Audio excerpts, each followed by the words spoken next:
First time talaga siyang nasaksihan ko na ganun pala lumabas yung baby sa private part ng babae.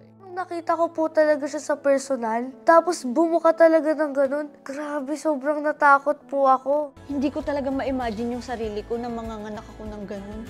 Nakakatakot.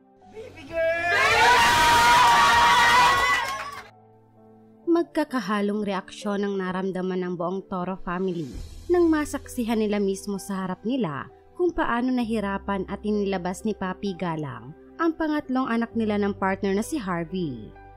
Ipinakita nitong nagdaang episode ng reality show ng Toro family ang transition ng reaksyon ng lahat ng miyembro ng Toro family mula sa pagkakataranta nang sabihin ni Papi na manganganak na siya at ayaw na niyang pumunta pa ng ospital, pag-asikaso ng pool sa loob mismo ng bahay nila Tony kung saan manganganak si Papi. Tawanan ng isetup nila ang nakakatawang request ni Papi ng mga ilaw sa paligid at larawan ng mga anak niya sa harap niya habang siya'y manganganak. At ang saya sa mukha ng bawat isa nang sa wakas ay mailabas na nga ni Papi ang bagong miyembro ng kanilang pamilya. Hindi inakala ng mga tao sa loob ng bahay nila Tony na nung araw na yun ay manganganak na si Papi dahil maging ang mag-asawang Jamie at Anthony Llodones ay naandun din upang sana'y bisitahin lamang si Tony na noon ay kakalabas pa lamang ng ospital. Makikita ring nagkukwentuhan at nagtatawanan pa nung oras na yun sila Tony, Papi at Paye nang biglang makaramdam nga ng sakit sa balakang si Papi at ramdam na rin umano niya na malapit nang lumabas ang bata. Kaya naman nataranta na ang lahat at nag-asikaso, ngunit tumanggi na ngang pumunta ng ospital si Papi.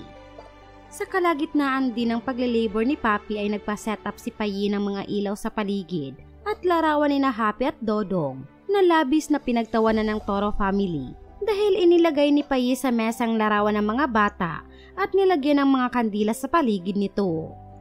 Gusto man umanong sawayin ni Papi ang kapatid, ngunit dahil sa sakit ng pagle-labor ay hinayaan na lamang niya ito. Samantala, best part rin para sa buong Toro family na nasa harap nila mismo si Papi habang ito'y nanganganak, kaya naman nasaksihan nila ang paglabas ng bagong miyembro ng kanilang pamilya. Karamihan sa kanila ay sinabing ito ang unang beses na makakita sila ng live na nanganganak, kaya naman labis ang paghanga nila kay Papi nang makaraos ito. Kinahangaan din nila Jamie at Anthony kung paano alagaan ni Harvey si Papi nung oras na yon at makikita raw na malaki ang pagbabago ng relasyon ng dalawa.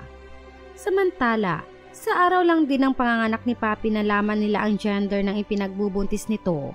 Kaya naman masaya sila na makita nilang may panibago silang baby girl sa pamilya.